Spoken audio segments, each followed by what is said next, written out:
दया परमपिता परमेश्वर जी की, सारी सृष्टि के मालिक, पूरी कायनात के रचयिता सतगुरु रामपाल जी भगवान की, जो कि 8 सितंबर 1951 से भारतवर्ष की पावन भूमि पर प्रकट हैं। ये वही कल की भगवान हैं जिन्हें दुनिया आजकल यूट्यूब पर ढूंढ रही है। लेकिन ये दुनिया का दुर्भाग्य होता है कि जो सत्य वस्तु होती है, जो असली वस्तु होती है, दुनिया उसको इतना जल्दी पहचान नहीं पाती है। और जब सब कुछ खत्म हो लेता है, उसके बाद दुनिया स्वीकार करती है कि हाँ, वे ही परमात्मा थे, वे ही भगवान थे। आज से पहले ऐसे उदाहरण घटित हो चुके हैं। द्वापर में विष्णु के अवतार श्री रामचंद्र जी आए। उस समय किसी ने भी उनको परमात्मा नहीं माना, भगवान नहीं माना। उनके साथ लोगों ने वैसा ही दुर्व्यवहार किया जैसा कि एक इंसान के साथ किया करते हैं। और फिर उनके जाने के हजारों वर्षों बाद, लाखों वर्षों बाद, आज कलयुग में उनके मंदिर बना बनाकर, उनकी मूर्तियां बना बनाकर और उनको परमात्मा का दर्जा देकर पूजा की जा रही है। परंतु आज हमें मिलेगा क्या? वो मूर्तियां हमें देंगी क्या? वो मंदिर हमें देंगे क्या?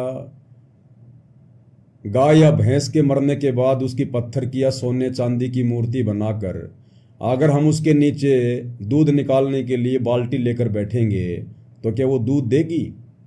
तो यही स्थिति वर्तमान में श्री रामचंद्र जी के मंदिर और उनकी मूर्तियों की है। दुनिया केवल उनको पूजकर अपना समय और समासे ही बर्बाद कर रही है।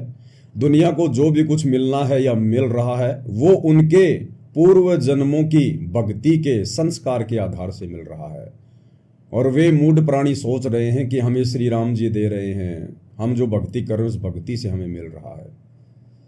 यही गलती द्वापर में जब श्री कृष्ण जी आए, वही विष्णु जी के अवतार, तो लोगों ने उस समय भी उनको परमात्मा के रूप में नहीं माना, उनको भगवान के रूप में नहीं माना, उनको श्री विष्णु जी के रूप में नहीं माना और उनके साथ में सदा लड़ाई झगड़े, मन मुटाव, राग द्वेष, ईर्ष्या करने में लगे रहे।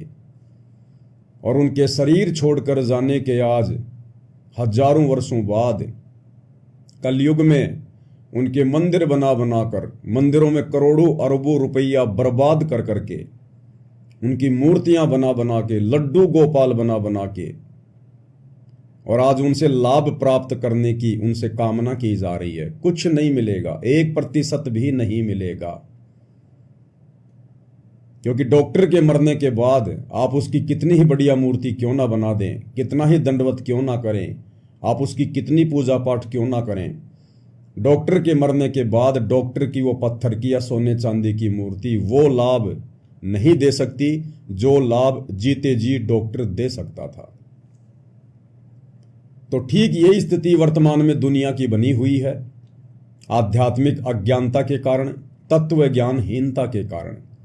दुनिया को ज्ञान तो है, लेकिन सिर्फ अपना पेट भरने का ज्ञान, ज्यादा धन कैसे कमाया जाए, बच्चों को ऊंची शिक्षा देकर बड़ी नौकरी कैसे लगाया जाए, फिर बच्चे कैसे 2 नंबर के काम करके रिश्वत लेकर के बड़ी बड़ी कोठियां बनाएं, बड़ी बड़ी गाड़ियां लेकर आएं, समाज में अपना नाम करें,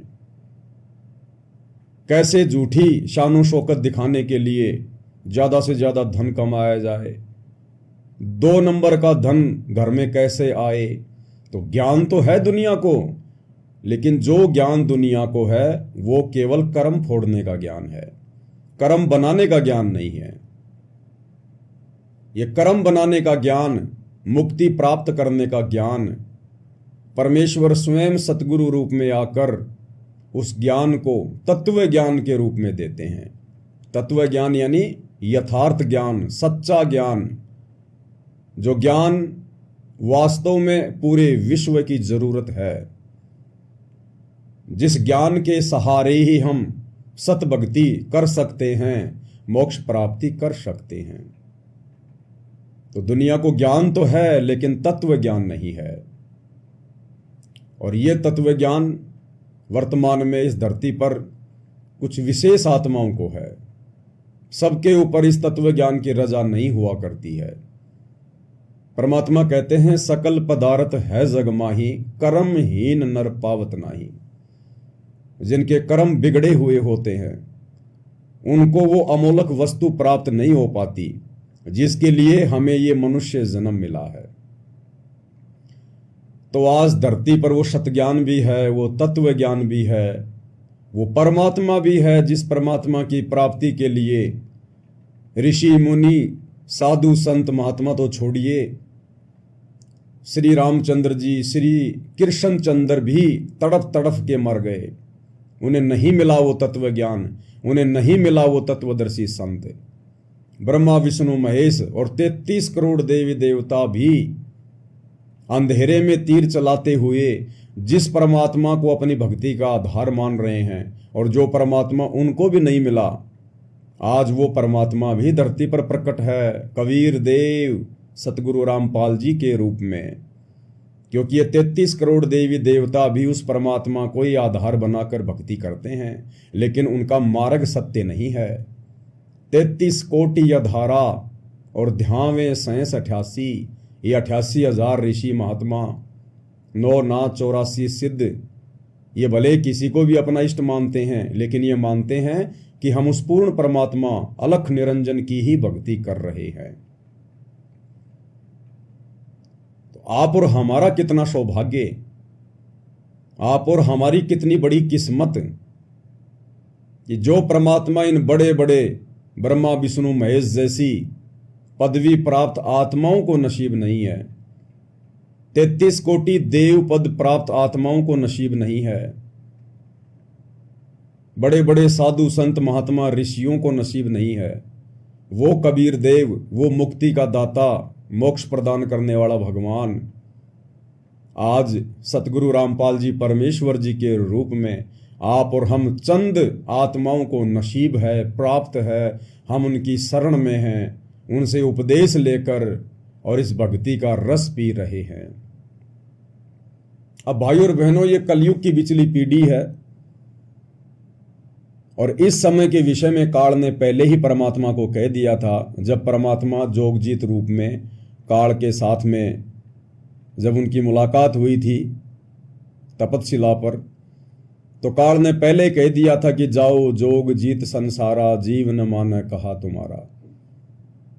कि जब वो समय आएगा, तुम पृथ्वी पर आओगे इन आत्माओं को ज्ञान समझाने के लिए, इनको मोक्ष दिलाने के लिए, उस समय तक मैं इस ज्ञान का इतना अज्ञान बना दूंगा, इन आत्माओं का ऐसा हिंडोला बना दूंगा, तुम सच्चा ज्ञान बताओगे और तुम्हारा मजाक उड़ाएंगे, तुम्हारे जूते मारेंगे। और आज वही हो रहा है भाई और बहनों, वही हो रहा है। काल ने जो कहा था वो उसने कर दिखाया। सन 1994 से परमेश्वर सतगुरु रामपाल जी दिन रात एक करके हम आत्माओं के लिए ये ज्ञान दे रहे हैं, और उन्हें कैसी कैसी बाधाओं से गुजरना पड़ रहा है, कितना संघर्ष और कैसी कैसी चुनौतियों का सामना करना पड़ रहा है अपने ही बच्चों तक और उन्हीं की आत्मा के कल्याण हेतु ये ज्ञान पहुंचाने के लिए। तो काल ने जो कहा था उसने कोई कमी नहीं छोड़ी है, और इसी के तहत आज इस काल ने तरह तरह के देवी देवता पुजवा दिए, पत्थर पुजवा दिए, पेड़ पौधे पुजवा दिए, भैरव भूत पुजवा दिए, माता मसाणी पुजवा दी, और पूरी तरह से ज्ञान का अज्ञान करके दुनिया को अपने मुंह में लेने की पूरी तैयारी में बैठा है, और ले भी रहा है। प्रतिदिन 1 लाख आत्माओं का भक्षण करता ही है ये। तो भाई और बहनों, आप और हमारा सौभाग्य कि परमेश्वर ने आप और हमें विशेष आशीर्वाद देकर, हमारा ज्ञान योग खोलकर, हमारी दिव्य दृष्टि खोलकर, ज्ञान वाली आंखें खोलकर अपनी पहचान करवाई। अन्यथा उस परमेश्वर को जो आज सतगुरु रामपाल जी के रूप में धरती पर प्रकट हैं, उनके खुद के कलयुगी परिवार वाले, उनके बेटा बेटी भाई बंधु रिश्तेदार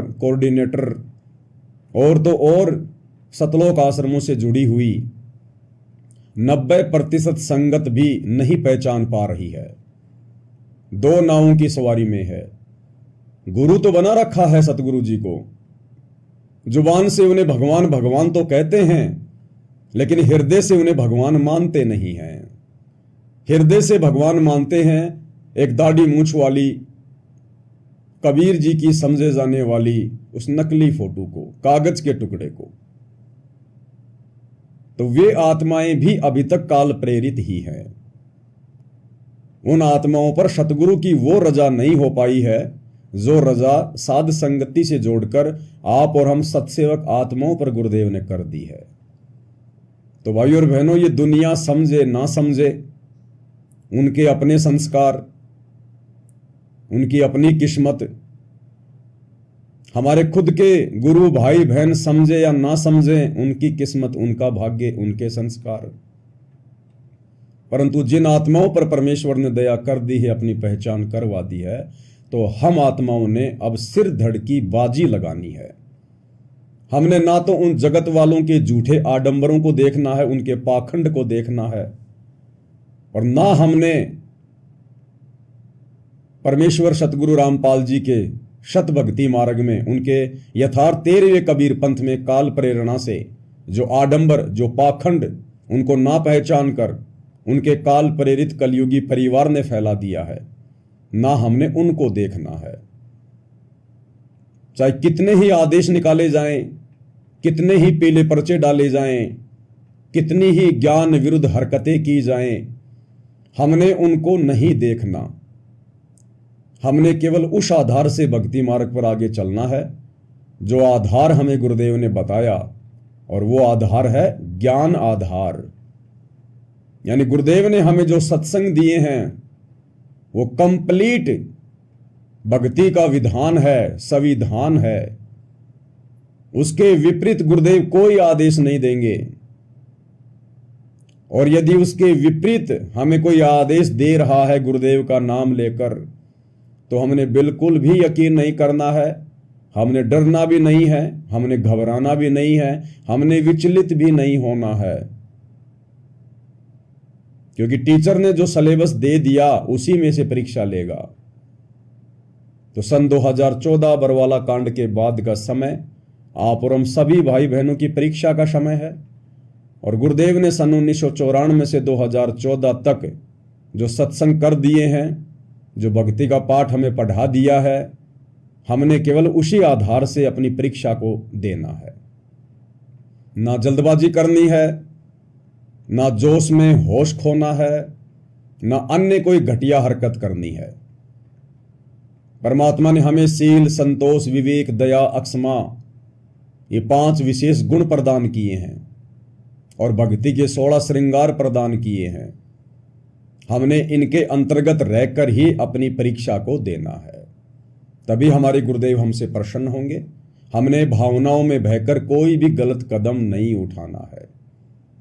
चाहे मैं पवन दास आप जी को कोई भी संदेशा दूं मालिक के आशीर्वाद से, चाहे अन्य कोई भगत भाई बहन संदेशा दे, चाहे सतलोक आश्रम वालों की तरफ से कोई आदेश आए, हमने जल्दबाजी में निर्णय नहीं लेना है, भावनाओं में नहीं बहना है।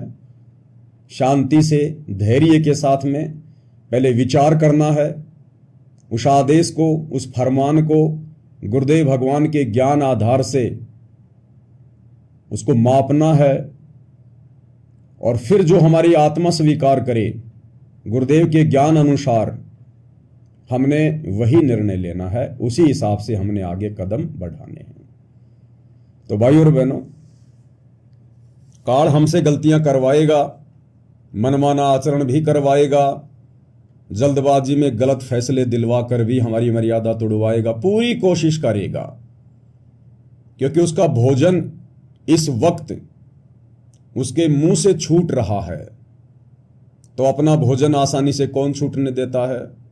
जब सूअर यहां आसानी से उस लैट्रिन को नहीं जाने देता जो दूसरा सूअर खाने की कोशिश करता है, कुत्ता इतनी आसानी से हड्डी नहीं छोड़ता जिस हड्डी को देखकर दूसरा कुत्ता आ जाता है। तो भला ये काल ज्योति निरंजन हम आत्माएं जिसकी खुराक हैं, हमारा वो मैल, वो गंध, जो सूक्ष्म रूप में हमारे सूक्ष्म शरीर में जमा हो जाता है, भला ये इतनी आसानी से हम जीवात्माओं को सतलोक कैसे जाने देगा। तो एकमात्र हमारे पास यदि कोई आधार है इस काल से बचने का, तो केवल गुरुदेव का ज्ञान आधार, और ज्ञान आधार से भक्ति करेंगे तो मर्यादा तोड़ने से बचेंगे, और मर्यादा टूटने से बचेगी तो सतगुरु अपना आशीर्वाद बनाकर रखेंगे, और जब सतगुरु अपना आशीर्वाद बनाकर रखेंगे तो फिर हमें कोई डगमग नहीं कर सकता, हमें कोई विचलित नहीं कर सकता। इसलिए वर्तमान परीक्षा के समय में ज्ञान आधार बहुत ही जरूरी है।